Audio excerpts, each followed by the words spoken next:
She was 6 months pregnant, holding a glass of sparkling cider, and watching her CEO husband charm his mistress. It was the annual Legacy Gala at the Plaza Hotel, the most exclusive event in New York. But in 1 second, her world shattered. The mistress, with a viper's smile, didn't just trip her, she kicked her. As the pregnant wife fell, the entire room froze. She looked to her husband for help, but he just laughed. A cold, cruel laugh. He laughed until a single voice, booming with the power of billions, silenced the room.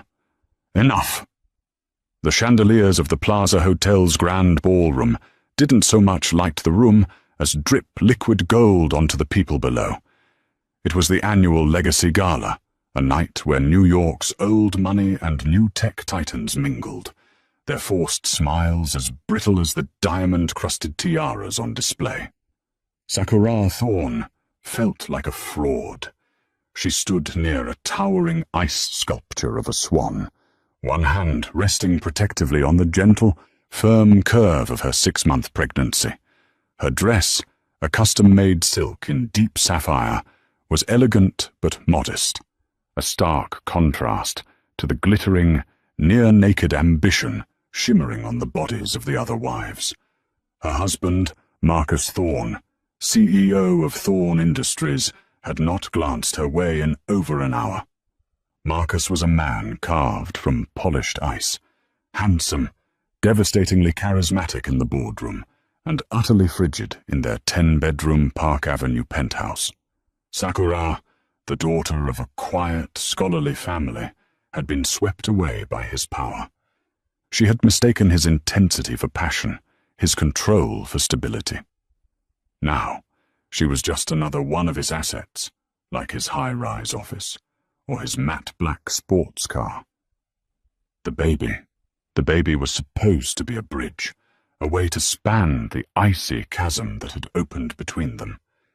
But as Marcus's gaze lingered on her, Sakura knew the bridge was already collapsing. Her name was Chloe Sterling.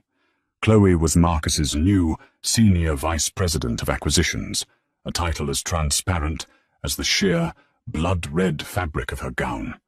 She was all sharp angles, sharp cheekbones, sharp wit, and stilettos that looked like weapons. She was currently holding court by the string quartet, Marcus at her side, his hand resting possessively on the small of her back. He had introduced Sakura to her 3 months ago, his eyes daring Sakura to challenge him. Sakura, trapped and terrified of his cold rages, had said nothing. "He's not even subtle about it," a voice purred. Sakura turned to see Beatrice Vanderbilt, a society doyenne whose blood was so blue it was practically indigo. "My dear Sakura," Beatrice continued, sipping her champagne, "you really must learn to accessorize. A pregnant belly is lovely, but a backbone is essential." Sakura flushed, murmuring something non-committal. She hated this.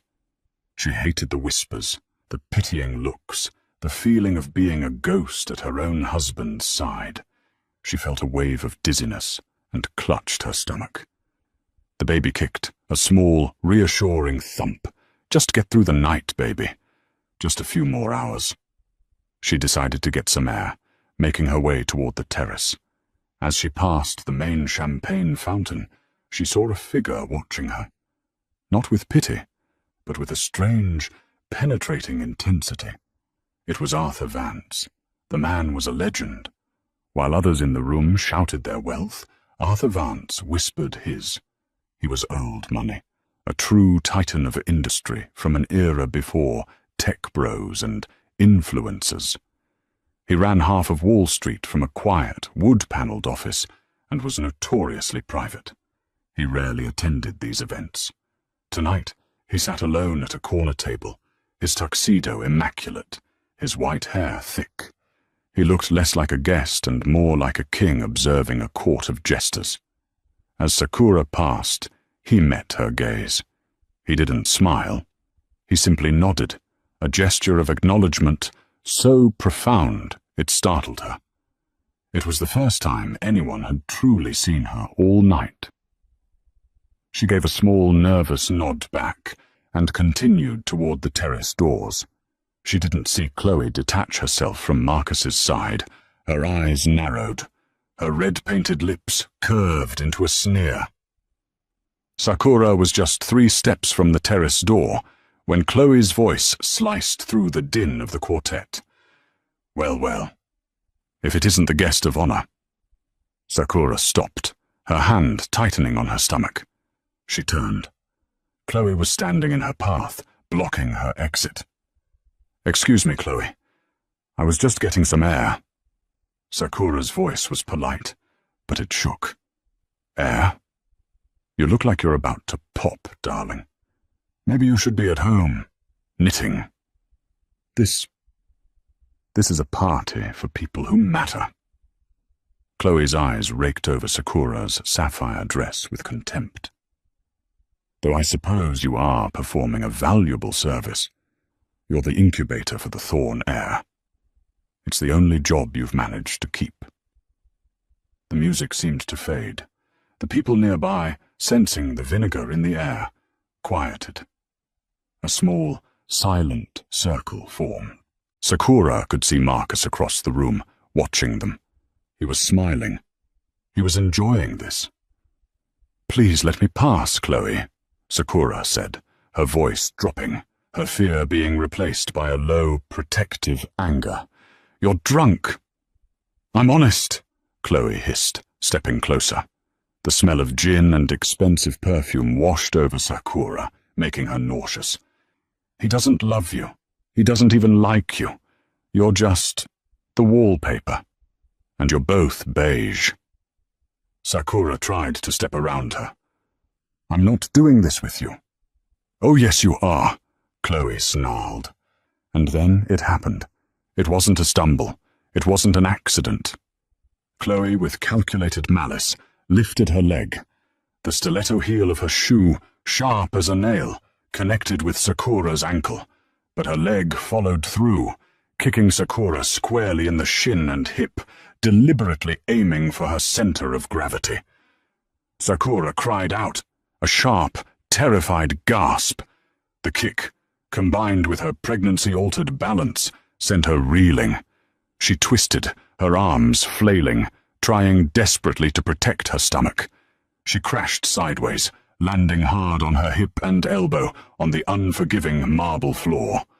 The ballroom went utterly silent. The only sound was Sakura's ragged, painful breathing. She lay there, stunned, pain shooting up her hip, but a greater, colder fear seized her. The baby. Was the baby okay? She cradled her belly, tears welling in her eyes, her body shaking from shock. She looked up, her gaze finding Marcus instantly.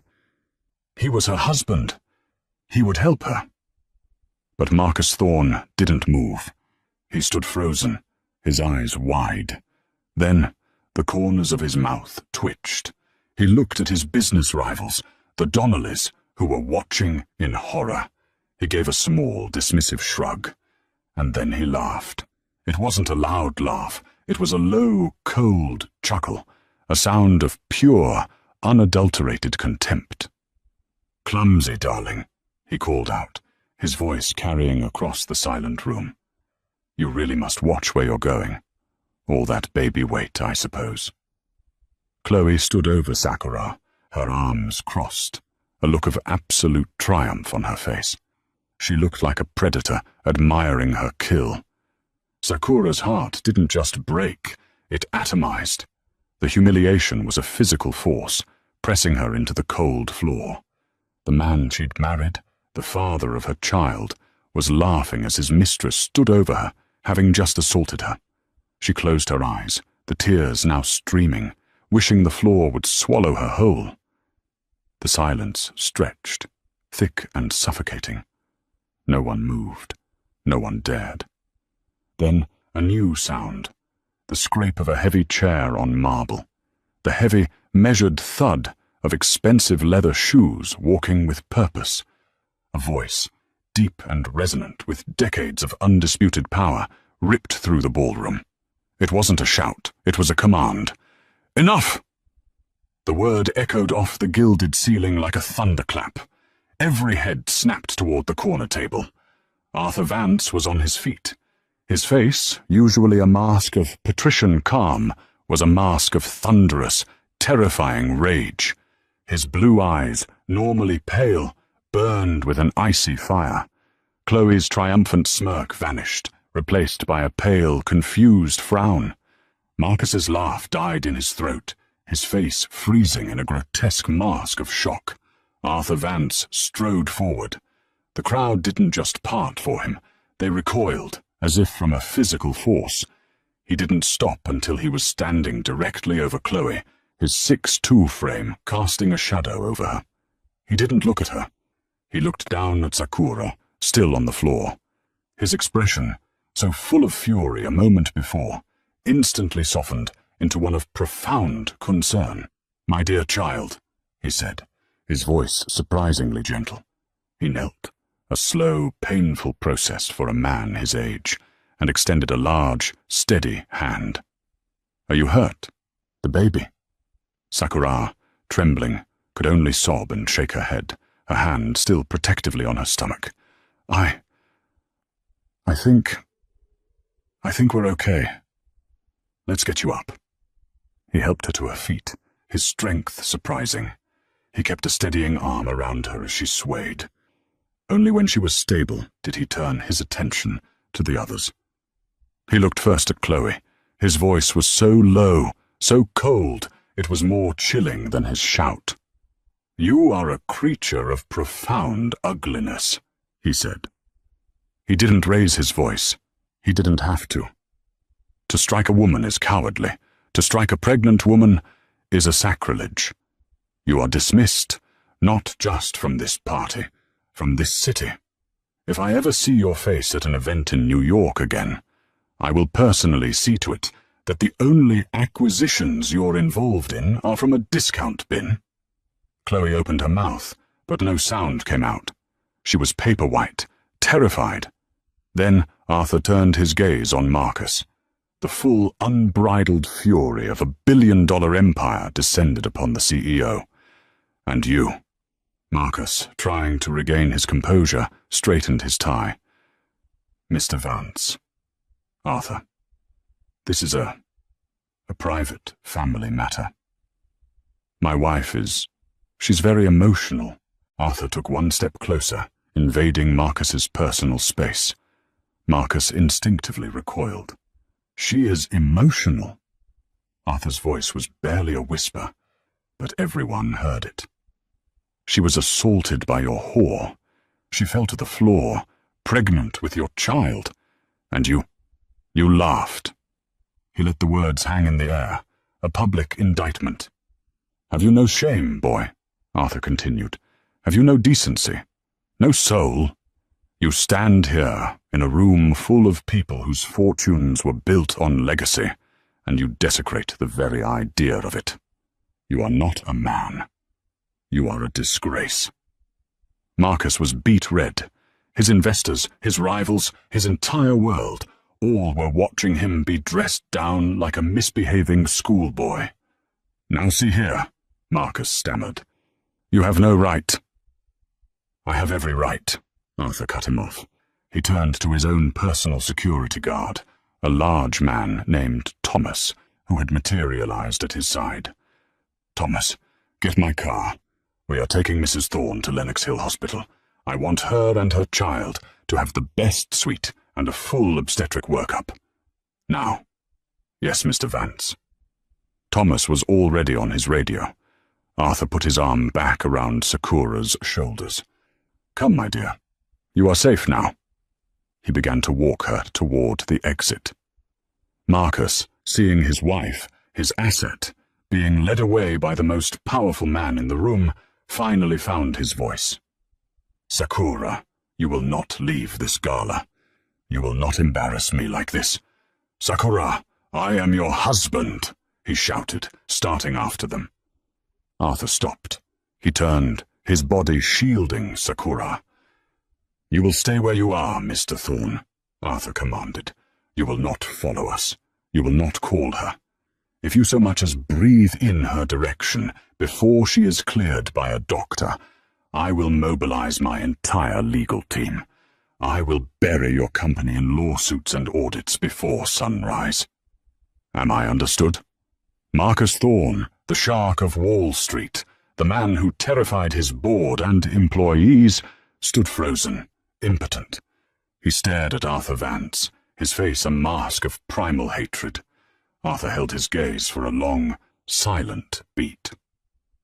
Then he turned his back on Marcus, the ultimate insult, and gently guided Sakura out of the grand ballroom, leaving behind a ruined party and a shattered CEO. The private suite at Lenox Hill Hospital was larger than Sakura's first apartment. It was quiet, save for the soft, rhythmic thump-thump-thump of the fetal heart monitor. "Well, Mrs. Thorne," said Dr. Ramirez, a kind woman with warm eyes, "you have one very active, very healthy baby in there, and one very lucky mother. Your hip will be bruised, but there is no serious damage to you or the fetus. You were smart to curl as you fell." Sakura let out a breath she felt she'd been holding since she hit the floor. "Thank you, Doctor. Thank you so much." When the doctor left, Arthur Vance, who had been waiting in the suite's adjoining sitting room, entered quietly. He had a cup of tea in his hand.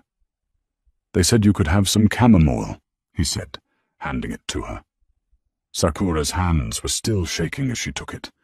"Mr. Vance, I don't know how to thank you.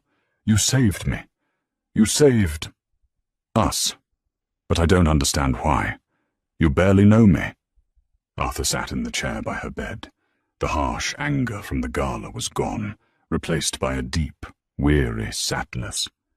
He looked at her, really looked at her, and his eyes were filled with a recognition that confused her.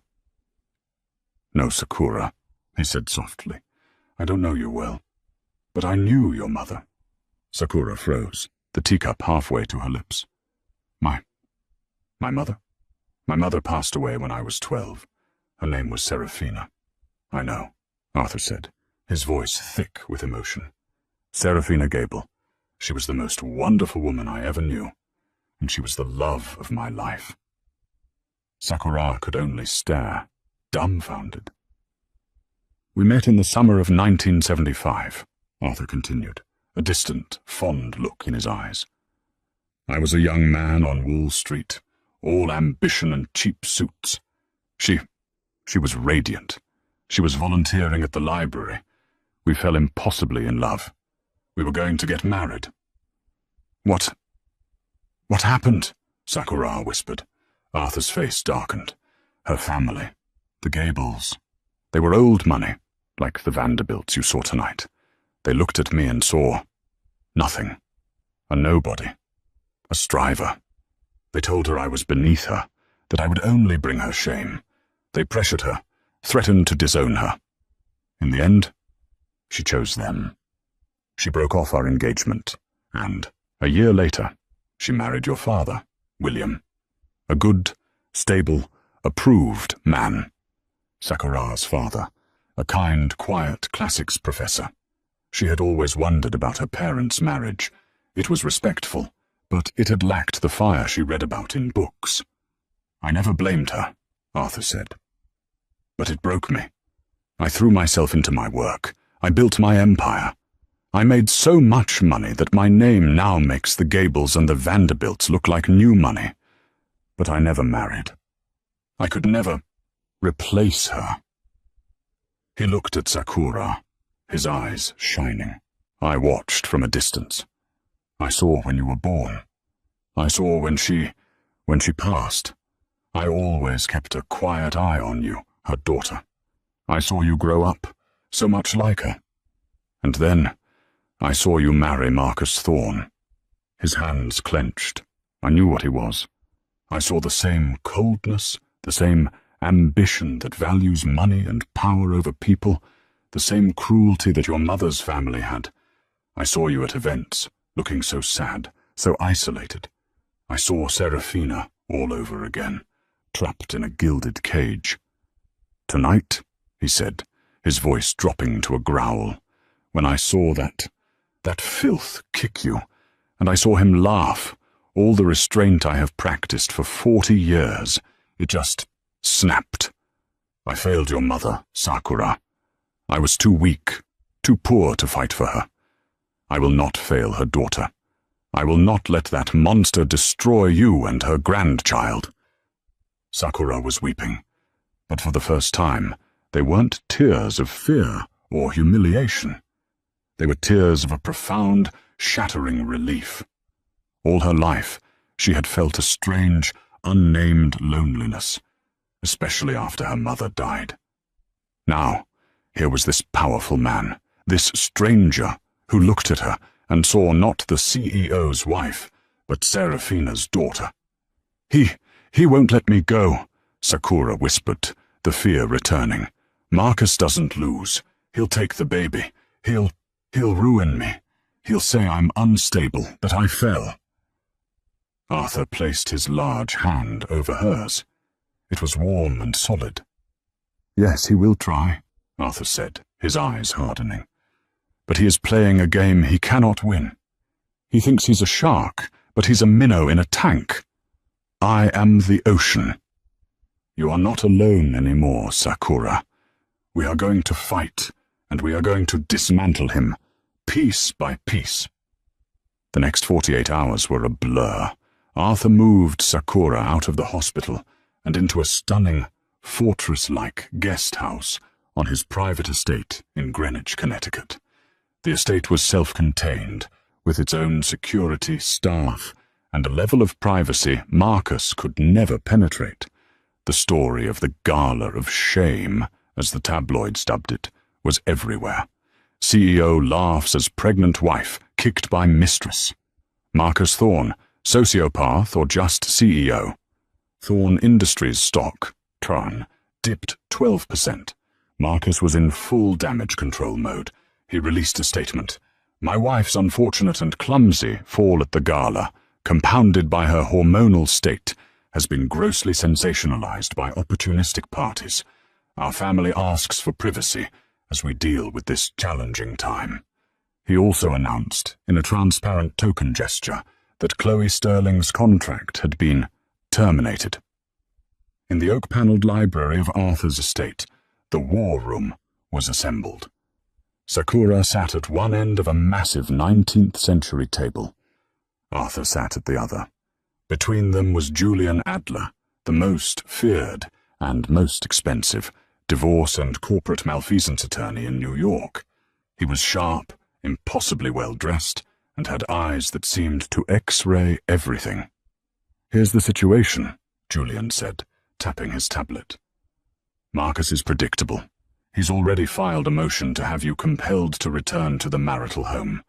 His narrative is set. You are pregnant, hysterical, and have been unduly influenced by a business rival." "A rival?" Sakura asked. "Me," Arthur said calmly. "Thorne Industries has been trying to force a merger with one of my subsidiaries for years. He will paint this as a corporate kidnapping, and you as a pawn.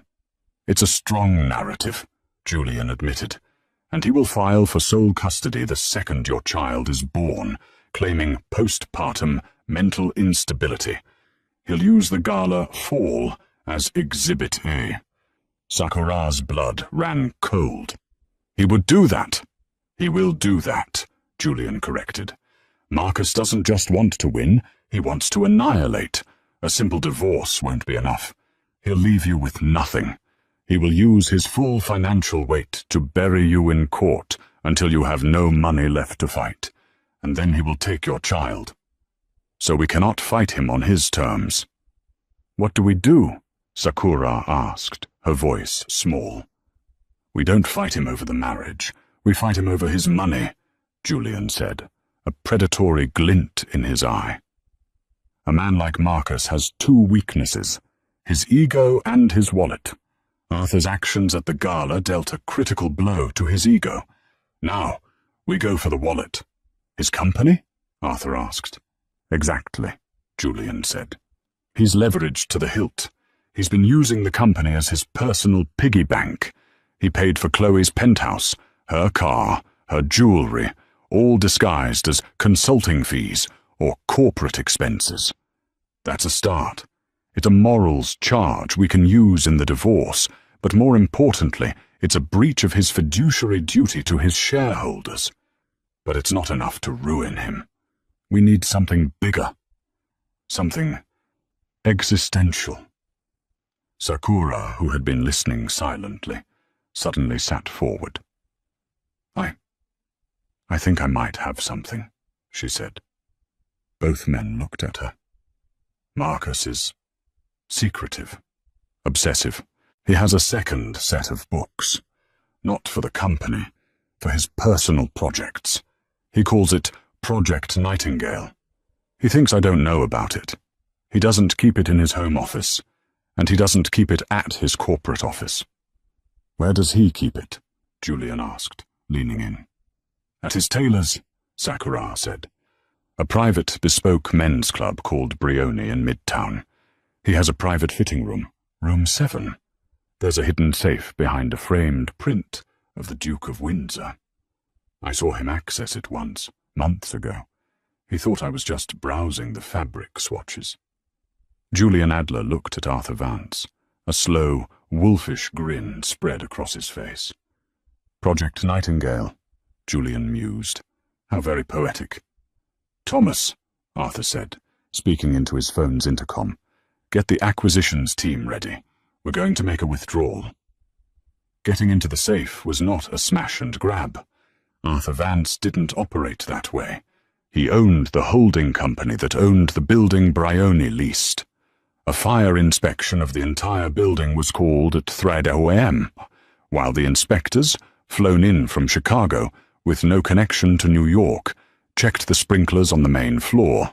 Arthur's acquisitions team, 2 men who looked more like accountants than covert operatives, entered room 7. They were in and out in 4 minutes. They didn't take the ledgers. They digitally copied every single page.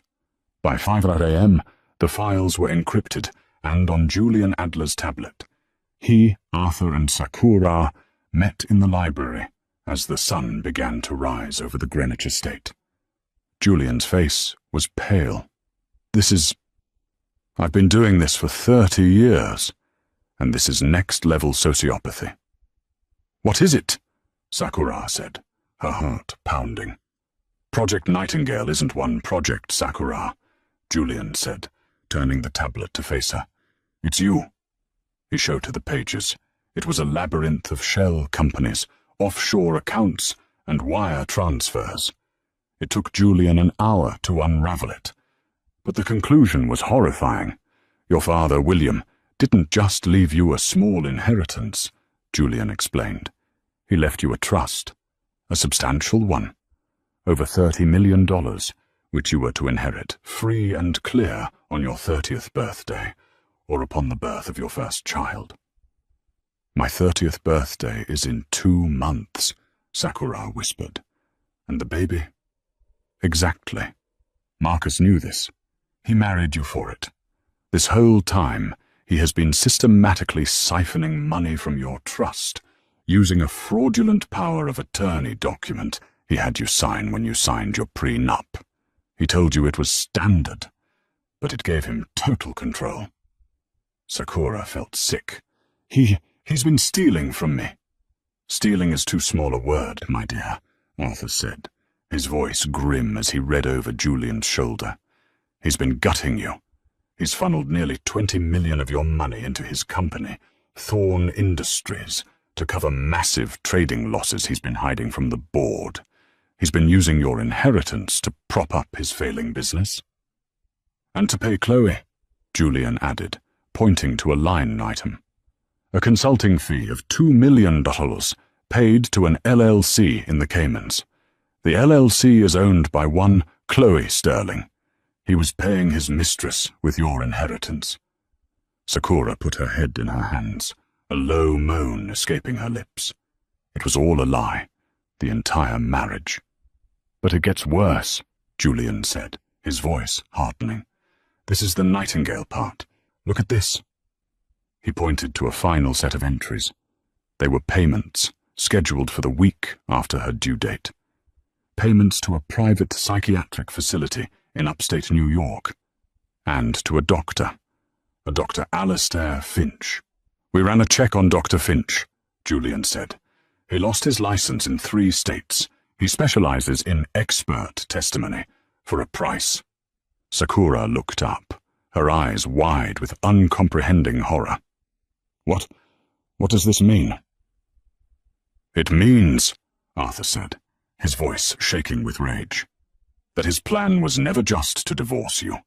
His plan was to let you have the baby.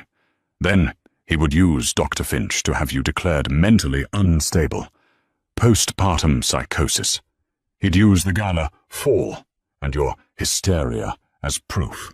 He was going to have you institutionalized, Sakura, indefinitely." Sakura's breath hitched. "That way," Julian concluded, "he would have sole, uncontested custody of the child, and, as your legal guardian, total and permanent control of the remaining $10 million in your trust. He wasn't just divorcing you, he was going to erase you." The kick at the Gala, his laugh, it all clicked into place with sickening clarity. He wasn't just amused by her humiliation. He was pleased. It was playing right into his script. Chloe's public assault was a gift to him, providing the public proof he needed that his wife was unstable. Sakura was silent for a full minute. The 2 men watched her. They expected tears. They expected a breakdown. Instead, Sakura Thorne lifted her head.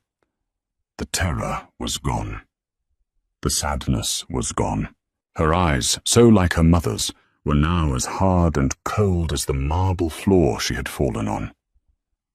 "Mr. Adler," she said, her voice devoid of any tremor. "You said we needed to hit his wallet and his ego." "Yes," Julian said. "That's not enough," Sakura said. "I don't want his company. I don't want his money. I want him in prison. And I want to be the one to put him there. I want to dismantle him." Arthur Vance looked at the woman before him. The timid girl was gone. In her place sat Seraphina's daughter, a queen. "Julian," Arthur said, a slow, proud smile spreading across his face. "Cancel the divorce proceedings. Call the SEC, call the district attorney's office, and book the largest conference room you can find. It's time for the Thorne Industries shareholders to meet the real Mrs. Thorne." The Thorne Industries annual shareholders meeting was held in a massive, sterile auditorium at the New York Hilton. The mood was already tense. The stock was in free fall, and the Gala of Shame story was refusing to die. Marcus Thorne stood on the stage, a picture of corporate polish. His suit was perfect, his hair was perfect, his smile was practiced. He was in the middle of a damage control speech. "And I want to assure our investors that the scurrilous rumors circulating in the press are just that. Rumors. My family is strong, our company is strong, and our third-quarter projections are—" The heavy oak doors at the back of the auditorium slammed open. Every head turned. Sakura Thorne walked in. She was not the trembling, sapphire-clad victim from the Gala. She was dressed in a razor-sharp, custom-tailored black pantsuit that accommodated her pregnancy with an air of pure power. Her hair was pulled back in a severe, elegant chignon. On one side of her was Arthur Vance, looking like a lion guarding his pride. On the other was Julian Adler, carrying a thick briefcase. They were flanked by 2 of Arthur's security team and 2 uniformed NYPD officers. Marcus stopped mid-sentence, his blood drained from his face. "Sakura, what is the meaning of this? This is a private meeting. Security, remove these people." "They're with me." The voice came from the front row. A woman stood up. It was Eleanor Hayes, the largest single shareholder on the board. I believe Mrs. Thorne has a presentation she'd like to make regarding the company's creative accounting, Eleanor said, her voice dripping ice. Julian Adler had, of course, given the board a preview an hour earlier. "This is an outrage," Marcus sputtered. "You're damned right it is," Sakura said. Her voice, amplified by the microphone Julian handed her, was strong and clear. She began walking down the central aisle, her heels clicking like a metronome of doom. "Good morning, everyone," Sakura said, addressing the shocked shareholders. "My name is Sakura Thorne. My husband was just talking about strong projections. I'm here to talk about Project Nightingale." On the massive screen behind Marcus, where his Q3 projections had been, a new image appeared, the first page of the secret ledger. "My husband, the CEO you've entrusted with your money, has been busy," Sakura continued, her voice ringing with cold fury. "He's been covering millions in trading losses by embezzling. Specifically, by embezzling over $20 million from my private trust fund."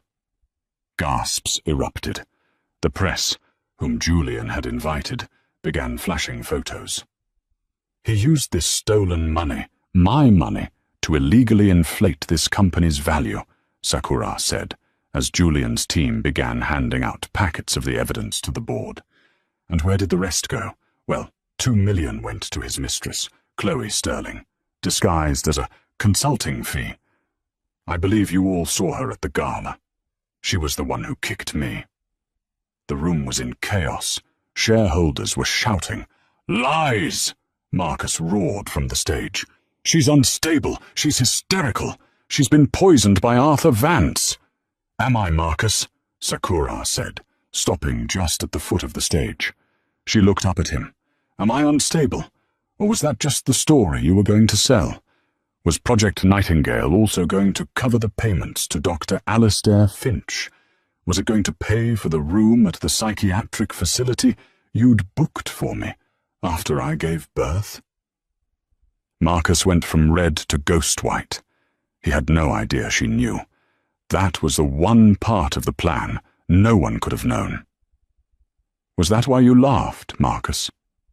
Sakura's voice was soft now, but it cut through the entire room. "When Chloe kicked me, was that you, laughing because your unstable wife narrative was writing itself? Were you laughing at the thought of stealing my child and my money and locking me away forever?"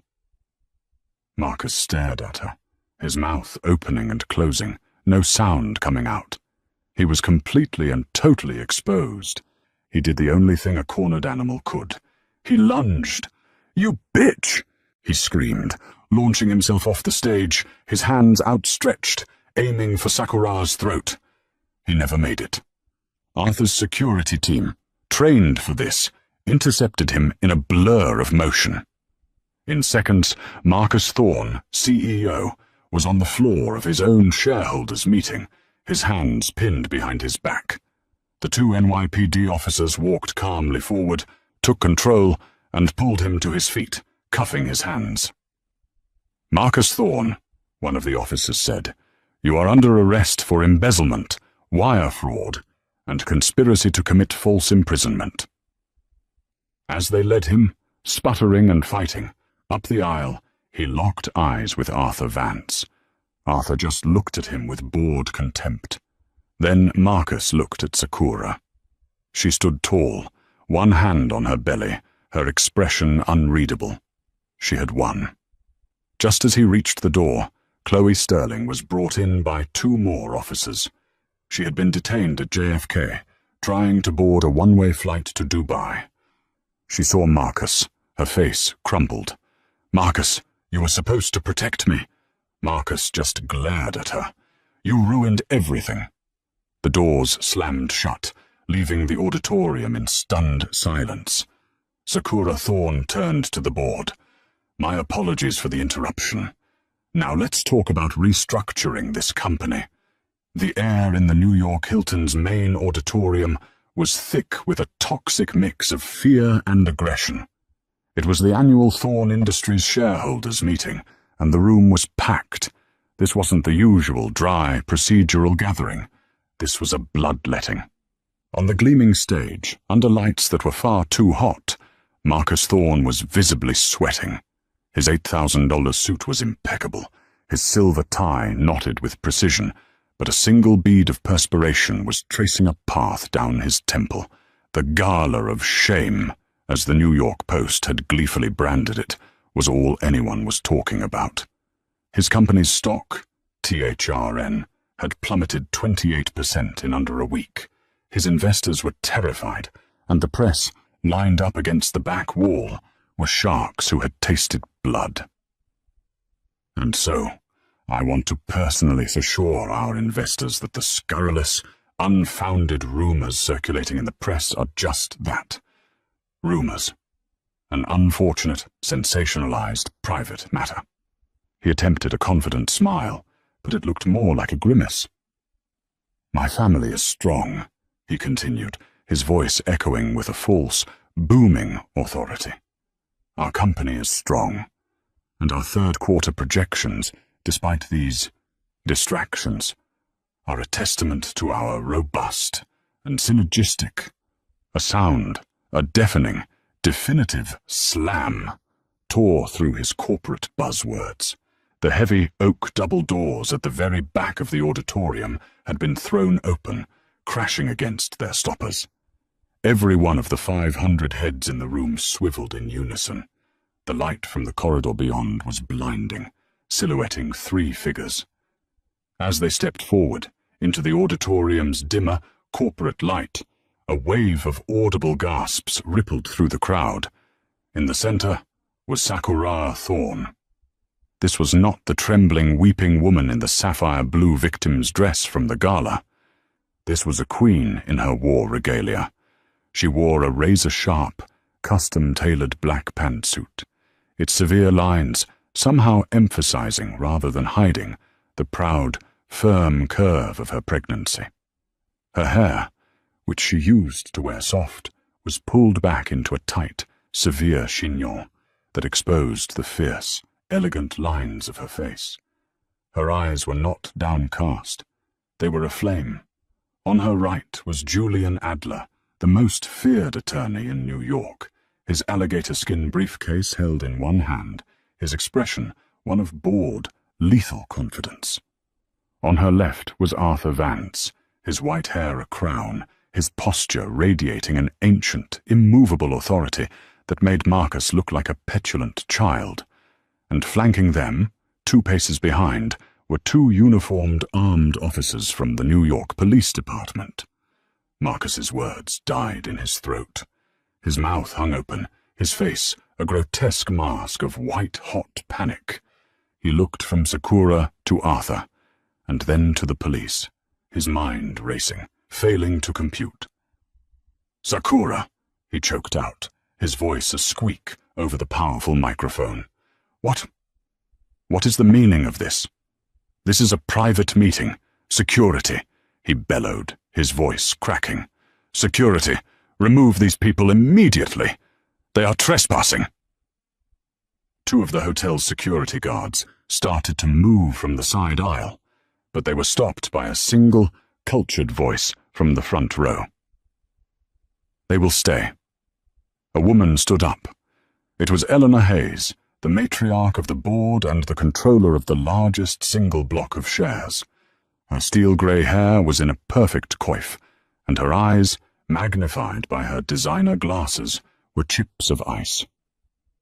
"They are here at my invitation," Eleanor announced, her voice cutting through the stunned silence.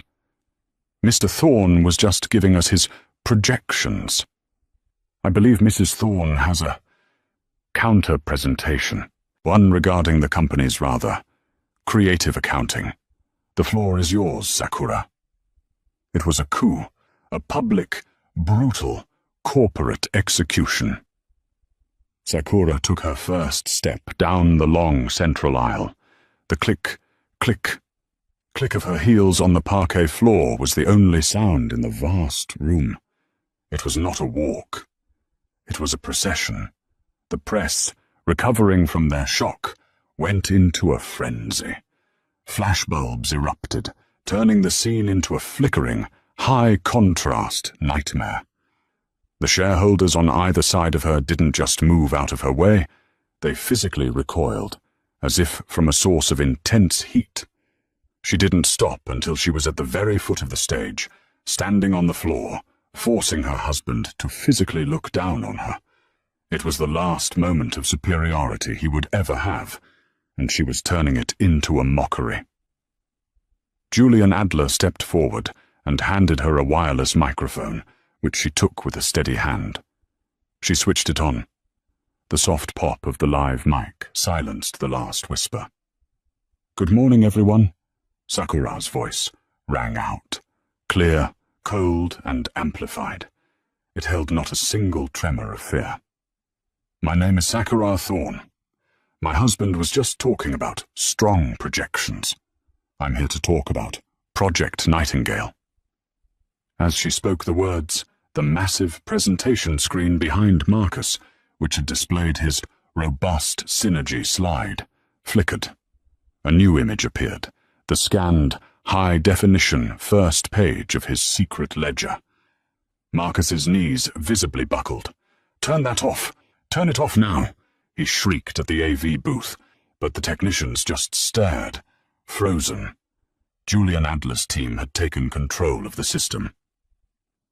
"My husband, the CEO you've entrusted with your money," Sakura continued, her voice a merciless cadence, "has been very, very busy. For the past 18 months, he has been covering millions of dollars in catastrophic trading losses by embezzling." A roar of outrage rose from the crowd. And who was he embezzling from? Sakura let the question hang, her eyes locked on Marcus's. Not the company, not directly.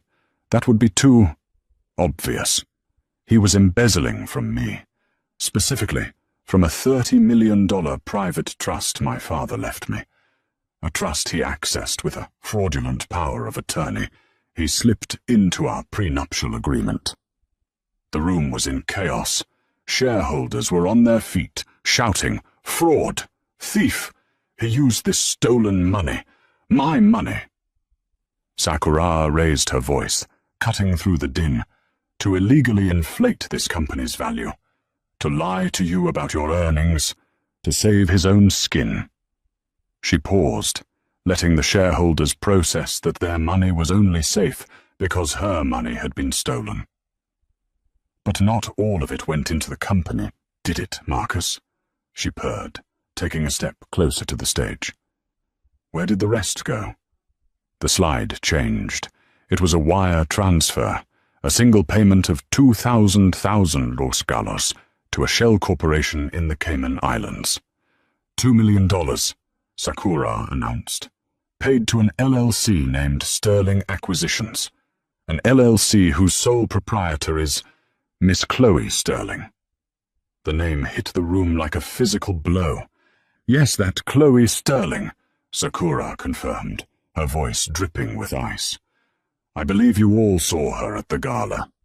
She was the one who kicked me, his pregnant wife, to the floor. My husband was paying his mistress in diamonds and penthouse apartments with my inheritance. This was the final straw.